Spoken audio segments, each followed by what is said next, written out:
നമസ്കാരം. ഏറെലവയുടെ ഇന്നത്തെ അതിഥി യഥാർത്ഥത്തിൽ നമ്മളോട് സംസാരിക്കുന്നത് നന്ദൻ കുറ്റിക്കാട്.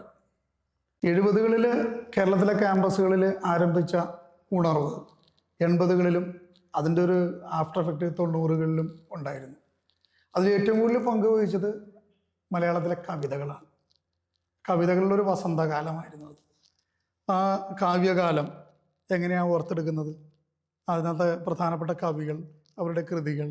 ജനകീയ സാംസ്കാരിക വേദി ഉണ്ടായി. അതായത് ഒരു എക്സൽ മൂവ്മെന്റ് ചെറുപ്പക്കാരുടെ ഇടയിൽ വളർന്നു വരുന്നൊരു കാലമായിരുന്നു അന്ന്. അപ്പോൾ അന്ന് ഉണ്ടായിരുന്ന Sachidanandan, K G Sankara Pillai, D Vinayendran, Ayyappa Panicker, Sugathakumari, Kadammanitta, Balendran Chullikkad, അങ്ങനെ ഒരുപാട് കവികളുണ്ടായിരുന്നു. കുറച്ച് അധികം കവികളുണ്ടായിരുന്നു. അത് ഈ കോളേജ് ക്യാമ്പസുകളിലാണ് ഇവരുടെ കവിയരങ്ങൾ ഉണ്ടായിരുന്നത്. അതുപോലെ തന്നെ വഴിയരികിലൊക്കെ തന്നെ. അപ്പോൾ ഈ ജനകീയ സാംസ്കാരിക വേദിക്കാർ അവർ ഓരോരോ സ്ഥലങ്ങളിൽ അവർക്ക് വേദി ഉണ്ടാക്കിയിരുന്നു. അപ്പോൾ അവർ വന്ന് ഭംഗിയായി ഇത് ആലപിക്കും. കടമനിട്ടാന്നൊക്കെ പറഞ്ഞാൽ വളരെ മനോഹരമായിട്ട് ശാന്തേ കുളി കഴിഞ്ഞീറൻ പകർന്ന് വാർകൂന്തൽ ഗോതി പുറകോട്ടു വാരിയിട്ട് ആ വളക്കൈകൾ മെല്ലെ ഇളക്കി ഉദാസീന ഭാവത്തിൽ ആ കണ്ണിണകൾ എഴുതി ഇളകുമീ ചില്ലികൾ വീണ്ടും കറുപ്പിച്ച് നെറുകയിലഞ്ജനം ചാർത്തി വിടരുന്ന പുഞ്ചിരി നാളം കൊളുത്തി വരിക എന്നരികത്തിരുന്ന് സന്ധ്യാരശ്മി കീർത്തനം പോലെ ലളിത സുഭഗമായി എന്തെങ്കിലും നല്ല 4-5 വാക്കുകളോതി നിറയുക. കർപ്പൂര ദീപങ്ങളാകട്ട കണ്ണുകൾ, കസ്തൂരി പോലെ മണക്കട്ട വാക്കുകൾ, നിന്റെ കരാങ്കുലി സ്പർശമണികളാൽ എൻ്റെ നെഞ്ചാകയൊഴിഞ്ഞ് ഉള്ളുണർത്തുക എന്നൊക്കെ പറഞ്ഞ് പാടുമ്പോൾ വളരെ നിശബ്ദരായിട്ട് പിള്ളേർ കേട്ടിരിക്കും. അതുപോലെ അതിൻ്റെ രണ്ടാമത് പാടാൻ പറയും. ഇപ്പോഴും ഞാൻ ഓർക്കണു, ഇദ്ദേഹം മഹാരാജ് കോളേജിൽ വലിയൊരു ഓഡിറ്റോറിയമാണ്. മഹാരാജ് ഓഡിറ്റോറിയത്തിൽ അവൾ എന്നൊരു കവിതയുണ്ട്. കടമനിട്ടയുടെ അധികം പോപ്പുലർ അല്ലാത്തൊരു കവിതയാണത്.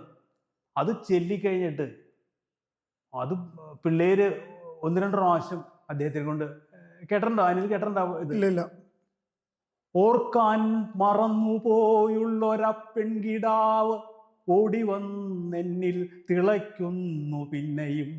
ഓർക്കാൻ മറന്നുപോയുള്ളൊരപ്പെൺകിടാവ് ഓടി വന്നെന്നിൽ തിളയ്ക്കുന്നു പിന്നെയും. കൊച്ചുമുഖവും ചെറുപ്പം മുറുകിയ മാറും വയർവലിഞ്ഞൊട്ടി ഒതുങ്ങി വിടർന്ന ജഗനവും ഒത്ത വടിവിയിൽ അംഗങ്ങളോരോന്നും ഒച്ചയില്ലാതെ ഒഴുകും നദി പോലെ. അറ്റവും നാണവും ചെമ്മാന്ത്രവും ചേർന്ന് കൊച്ചു ദുഃഖത്തിൻ്റെ ശില്പം കണക്കവൾ. കയ്യിൽ കരിവളയില്ല, കസവണി പൂവാടയില്ല, പൂചൂടുമാറില്ലവൾ. കണ്ണിൽ കരിമഷിയില്ല, നീരോൽപ്പലം കൂമ്പി വിടർന്നതല്ല നീണ്ട കണ്ണുകൾ. എൻ്റെ ഗ്രാമത്തിൻ്റെ കുന്നിൻപുറങ്ങൾക്കൊക്കെയും നന്നായി പരിചിതയായവൾ.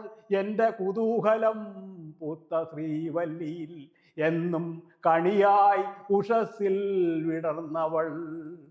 കന്നിനെ മേയ്ക്കും കറക്കും കറന്ന പാൽക്കാച്ചി തൈർകടഞ്ഞോരോ ഗൃഹങ്ങളിൽ കാലത്തുകൊണ്ടു ചെന്നെത്തിക്കും. ഏവരും കാത്തിരുന്നീടും അവളെ ദിനം പ്രതി.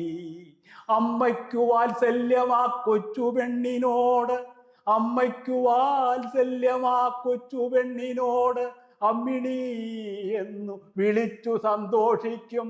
എൻ കൈവിരൽ തുമ്പിൽ ഇന്നും തൈർമണം തങ്ങുന്നു, അതിലൂടെ അവളും മണക്കുന്നു. ചേതമാണൊന്നു ചിരിക്കാൻ, ചേതമാണൊന്നു ചിരിക്കാൻ, ചിരിമുട്ടി പാൽക്കലം വീണുടഞ്ഞാലോ. കരുതി നീ ഓടിമറഞ്ഞ ദിനങ്ങളും പൂക്കണി തേടി വിയർത്ത ദിനങ്ങളും സ്നേഹവും കൈവിട്ടു പോന്നു ഞാൻ. ഓരോ നഗരിയിൽ കെട്ടുവള്ളം പോലെ ഉലഞ്ഞൊഴുകുമ്പോഴും ആറായ നീറും നിനവായ ഗ്രാമവും കുന്നും കിടാങ്ങളും പെണ്ണും ഒരുണ്മയായി എന്നിൽ നിറഞ്ഞിതേ. വൈദ്യുതി ദീപ്തിയും ബാൻഡുമേളങ്ങളും മദ്യം പതഞ്ഞു കലങ്ങിയ കൺകളും ആടിക്കുഴഞ്ഞവളെത്തി അരങ്ങത്ത്. വാടിയ തണ്ടിൽ നിറം തേച്ച മാതിരി നാണം കൊഴിഞ്ഞു നലം തേഞ്ഞു നാണയം പോലെ കൈപാറി കിലുങ്ങി ചിരിച്ചവൾ. കാണണം, കണ്ടു ചോദിക്കണം കാര്യങ്ങൾ, കാരണം വേണ്ട മറന്നിടാം. കൂടപ്പിറപ്പുകളെങ്ങ് പശുവെങ്ങ് കൂടണഞ്ഞിടും കിളിക്കൂട്ടമെങ്ങ് കൈത്തോട്ടിലുലച്ച പുൽക്കെട്ടിൻ മണമെങ്ങ് കുഞ്ഞേ മുടിഞ്ഞ പെൺകുട്ടി മറക്കുന്നു. കൂടപ്പിറപ്പുകളങ്ങ് പശുവെങ്ങ് കൂടണഞ്ഞിടും കിളിക്കൂട്ടമെങ്ങ് കൈത്തോട്ടിലുലച്ച പുൽക്കെട്ടിൻ മണമെങ്ങ് കുഞ്ഞേ മുടിഞ്ഞ പെൺകുട്ടി മറക്കുന്നു. ഓർക്കാൻ മറക്കുന്നത് എത്രയാശ്വാസമാണ്, ഓർമ്മകളില്ലാതെ ഉറങ്ങുവതുത്തമം. ഓരോ വഴിയും വലിയുന്ന ജീവിതം, ഓടിയാലെത്താത്തകലുന്ന ലക്ഷ്യങ്ങൾ. കെട്ടിടം പൊങ്ങുന്നു മേലോട്ട്, മാനത്തു മുട്ടുവാൻ വെമ്പൽ. പുകൾപെട്ട പട്ടണറാണിയായി പട്ടം ധരിക്കുവാൻ വെമ്പൽ. പുരിയുടെ രോമാഞ്ചകഞ്ചുകമാകുവാൻ വെമ്പൽ. അമ്പരത്തോളം ഉയർന്നിടും നൂലേണിമേലെ എറുമ്പുകൾ മാതിരി ഭാരം വഹിച്ച് തളർന്നവനേറുന്നു. കമ്പിയും കല്ലും സിമിന്റും മണലുമായി എല്ലിൻ്റെ യന്ത്രം തിരിഞ്ഞു പൊടിയുന്നു. പൊട്ടിത്തെറിക്കുന്നു വാർത്തകൾ, കാതോർത്തു നിൽക്കുന്നു ദിക്കുകൾ. പൊട്ടിത്തെറിക്കുന്നു വാർത്തകൾ, കാതോർത്തു നിൽക്കുന്നു ദിക്കുകൾ. ചിന്താപരവശം നീറിപ്പുകയും കുടിലുകൾക്കുള്ളിലെ നോവും നൊരിയും വിടർന്നു തുടങ്ങിയോ. പുസ്തകം കക്ഷത്തിലിടുക്കിയ കുട്ടികൾ പ്രത്യയശാസ്ത്രം പ്രപഞ്ചനം ചെയ്യുമ്പോൾ, രക്തസാക്ഷിത്തറമേൽ അന്തിയർപ്പിച്ച രക്തപുഷ്പങ്ങൾ കറുക്കാൻ തുടങ്ങുമ്പോൾ, ആരോ ഒരുത്തിയെ കൊണ്ടുപോകുന്നവർ, ആരോ ഒരുത്തിയെ കൊണ്ടുപോകുന്നവർ. കാരിരുമ്പാമം കരത്തിൽ കരിവള, ആരോ ഒരുത്തിയെ കൊണ്ടുപോകുന്നവർ. കാരിരുമ്പാമം കരത്തിൽ കരിവള. കാണുന്നു കാണുന്നു ഞാനെൻ്റെ നാടിൻ്റെ കുന്നിൻപുറങ്ങളിൽ ആ കൊച്ചു പെണ്ണിനെ. കാണുന്നു കാണുന്നു ഞാനെൻ്റെ നാടിൻ്റെ കുന്നിൻപുറങ്ങളിൽ ആ കൊച്ചു പെണ്ണിനെ. ഉള്ളിലെ സങ്കടം വാളായി വാർത്തകൾ, കണ്ണിൽ കരിമ്പും ധനുസ്സും കുലച്ചവൾ. ഉള്ളിലെ സങ്കടം വാളായി വാർത്തകൾ, കണ്ണിൽ കരിമ്പും ധനുസ്സും കുലച്ചവൾ. പൈക്കളെ മേയ്ക്കാനയച്ചിട്ട് പൂർണ്ണകുംഭം കരത്തിൽ ധരിച്ചവൾ. പൈക്കളെ മേയ്ക്കാനയച്ചിട്ട് പൂർണ്ണകുംഭം കരത്തിൽ ധരിച്ചവൾ. ഓർക്കാൻ മറന്നുപോയുള്ളൊരാ പെൺകിടാവ് ഓടിവന്നെന്നിൽ തിളയ്ക്കുന്നു പിന്നെയും. അവളെന്ന ഈ കവിത മഹാരാജസിൽ വെച്ചാണ് അദ്ദേഹം 1-2 പ്രാവശ്യം പാടി ഞാൻ കേട്ടത്. അതിനുശേഷം പിന്നീട് അദ്ദേഹത്തിൻ്റെ മറ്റ് ഈ സമ്പൂർണ്ണ കൃതികളിലോ ഒന്നും ഞാൻ കണ്ടിട്ടില്ല. അത് പിന്നീട് എവിടെ എനിക്ക് കാണാനായിട്ട് കഴിഞ്ഞില്ല എൻ്റെ വരികൾ. അതിൽ നിന്ന് എൻ്റെ മനസ്സിനിങ്ങനെ അങ്ങനെ കിടന്നുകൊണ്ട് അങ്ങനെ പാടിയെന്ന് മാത്രമേ ഉള്ളൂ. അതായത് ഒരു സ്ത്രീ ഐഷ എന്ന് പറഞ്ഞ മറ്റേ ഇതിനോടൊരു സാമ്യമുണ്ടത് വയലാറിൻ്റെ. അതായത് അവൾ എന്ന് പറഞ്ഞാൽ അദ്ദേഹത്തിൻ്റെ വീട്ടിൽ പാല് കൊണ്ടുവന്നിരുന്ന ഒരു പെൺകുട്ടി. അന്ന് വളരെ കൊച്ചു കിടാവിൻ്റെ കുളമ്പ് ഉളുക്കിയാൽ പോലും ഒച്ച ഒതുക്കി കരയുന്ന അത്രയ്ക്ക് മൃദുല മാനസയായിട്ടുള്ള ഒരു പെൺകുട്ടിയാണ്. പിന്നീട് കവി കാണുന്നത് അവളെ ഒരു കാബറെ നിർത്തുകയായിട്ടാണ്. അപ്പോൾ കവിക്ക് ചോദിക്കണമെന്നുണ്ട്, നിന്റെ പശുക്കൾ എവിടെയാണ്, മറ്റേ നീ പുല്ല് അലമ്പിയ ആ കൈത്തോട് എവിടെയാണ്, അതൊക്കെ ചോദിക്കണം, നീ എങ്ങനെ ഇവിടെ എത്തിപ്പെട്ടിയെന്ന് ചോദിക്കണമെന്ന് കവിക്ക് ആഗ്രഹമുണ്ട്. പക്ഷെ കവിക്ക് അതിന് കഴിയുന്നില്ല. കവിക്ക് മനസ്സിലാവുന്നുണ്ട് ഈ ലോകം ആകെ മാറിയിരിക്കുന്നു.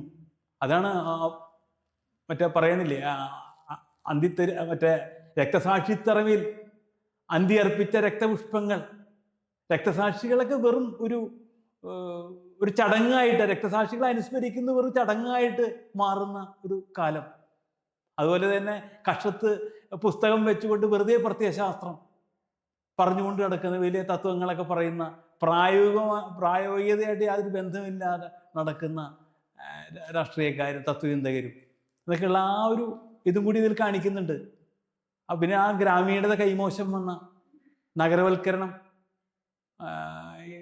കടന്നു വന്നതുമൊക്കെ തന്നെ ആ കവിതകളിൽ കടമിട്ട കവിതകളിലൊക്കെ തന്നെ ആ ഗ്രാമീണതയും അതോടെ തന്നെ പോരാട്ടങ്ങളും സാമൂഹ്യ പ്രതിബദ്ധതയൊക്കെ കവിതകളിൽ നാടൻ പാട്ടിൻ്റെ ശീലിൽ അദ്ദേഹം ആവിഷ്കരിക്കാറുണ്ട്. അപ്പം അതുകൊണ്ട് തന്നെ കടമിട്ട കവിത പലപ്പോഴും മറ്റ് ഇതര കവികളിൽ നിന്ന് വ്യത്യസ്തമായി ഈ മണ്ണിനോട് ചേർന്ന് നിന്ന കവിതകളാണ് അദ്ദേഹത്തിൻ്റെ കവിതകൾ. പ്രത്യേകിച്ച് ആ നാടൻ പാട്ടിൻ്റെ ആ ഉശിരും ഉണർവും ഒക്കെ കടമിട്ട കവിതകളിൽ ഉണ്ടായിട്ടുണ്ട്. ചുള്ളിക്കാടും ഇതുപോലെ തന്നെ ഒരു ഹുങ്കാര ശബ്ദത്തിൽ അദ്ദേഹം കവിതകൾ അങ്ങനെ ചെല്ലും. ആദ്യം പാടിയിരുന്നത് യാത്രാമൊഴിയാണ്. അമ്മേ പിൻവിളി വിളിക്കാതെ വിഴിനാരുകൊണ്ടെൻ്റെ കഴലുകെട്ടാതെ പടിവാതി ചാരി തിരിച്ചു പോക, തെളിയുന്നതില്ല ഒരു വഴിയും എന്നൊക്കെ പറഞ്ഞിട്ടുള്ള വരിയാണല്ലോ യാത്രാമൊഴിയിലെ. അതുപോലെ തന്നെ സന്ദർശനം എന്നൊക്കെയുള്ള കവിതകൾ അദ്ദേഹം എഴുതിയിട്ടുണ്ട്. അധിക നേരമായി സന്ദർശകർക്കുള്ള മുറിയിൽ നാം മൗനം കുടിച്ചിരിക്കുന്നു നാം. അധിക നേരമായി സന്ദർശകർക്കുള്ള മുറിയിൽ മൗനം കുടിച്ചിരിക്കുന്നു നാം. മിണ്ടാതെ നമ്മൾ നടന്നു, മിണ്ടാതെ നമ്മൾ നടന്നു, കടലിൻ്റെ ശംഖശ്രുതിയിൽ വിതുമ്പുന്ന ചിന്മയ സംഗീതം ഉള്ളിൽ നിറഞ്ഞു കവിയുമ്പോഴും മിണ്ടാതെ നമ്മൾ നടന്നു, മിണ്ടാതെ നമ്മൾ നടന്നു, കടലിൻ്റെ ശംഖശ്രുതിയിൽ വിതുമ്പുന്ന ചിന്മയ സംഗീതം ഉള്ളിൽ നിറഞ്ഞു കവിയുമ്പോഴും മിണ്ടാതെ നമ്മൾ നടന്നു. മിണ്ടാതെ നമ്മളിരുന്നു കണങ്കാലിൽ വെള്ളിക്കൊലുസിട്ട് വെൺപട്ടുപാവാട നൃത്തം വയ്ക്കും കന്നിത്തിര മറയുന്നതു കണ്ടു നാം തമ്മിൽ നോക്കുമ്പോഴോ കണ്ണിൽ വെളിച്ചം തിളച്ചു തൂവും കടൽ. മിണ്ടാതെ നമ്മളിരുന്നു, മിണ്ടാതെ നമ്മളിരുന്നു കണങ്കാലിൽ വെള്ളിക്കൊലുസിട്ട് വെൺപട്ടുപാവാട നൃത്തം വയ്ക്കും കന്നിത്തിര മറയുന്നതു കണ്ടു നാം തമ്മിൽ നോക്കുമ്പോഴോ കണ്ണിൽ വെളിച്ചം തിളച്ചു തൂവും കടൽ. മിണ്ടാതെ നമ്മളിരുന്നു. സായന്തനം സ്വർണം പുരണ്ട മുഖം ഉപ്പുനീരാടിയ കാറ്റിൽ ത്രസിക്കും ചുരുൾമുടിക്കുമ്പുകൾ എന്നേ ഹൃദിസ്ഥമാം നിന്റെ നാമാക്ഷരം മുരടൻ വിരൽ കൊണ്ടെഴുതി ഞാൻ ഒന്നു നോക്കുമ്പോഴോ നനഞ്ഞ കൺവീലികൾ മന്ദം ചെരിഞ്ഞു ചായുന്നു. മിണ്ടാതെ നമ്മളിരുന്നു. സായന്തന സ്വർണം പുരണ്ട മുഖം ഉപ്പുനീരാടിയ കാറ്റിൽ ത്രസിക്കും ചുരുൾമുടിക്കുമ്പുകൾ എന്നേ ഹൃദിസ്ഥമാം നിന്റെ നാമാക്ഷരം മുരടൻ വിരൽ കൊണ്ടെഴുതി ഞാൻ ഒന്നു നോക്കുമ്പോഴോ നനഞ്ഞ കൺപീലികൾ മന്ദം ചെരിഞ്ഞു ചായുന്നു. മിണ്ടാതെ നമ്മളിരുന്നു. മന്ദം പ്രദോഷം ഗ്രസിച്ചു ചിതാകാശമണ്ഡലം, മന്ദം പ്രദോഷം ഗ്രസിച്ചു ചിതാകാശമണ്ഡലം, പിന്നെ പ്രദോഷ നൃത്തം ചെയ്ത് ചിന്നിച്ചിതറിയ മണ്ഡപം നോക്കി മിണ്ടാതെ നമ്മൾ എഴുന്നേറ്റു. മന്ദം പ്രദോഷം ഗ്രസിച്ചു ചിതാകാശമണ്ഡലം, പിന്നെ പ്രദോഷ നൃത്തം ചെയ്ത് ചിന്നിച്ചിതറിയ ജലമണ്ഡപം നോക്കി മിണ്ടാതെ നമ്മൾ എഴുന്നേറ്റു.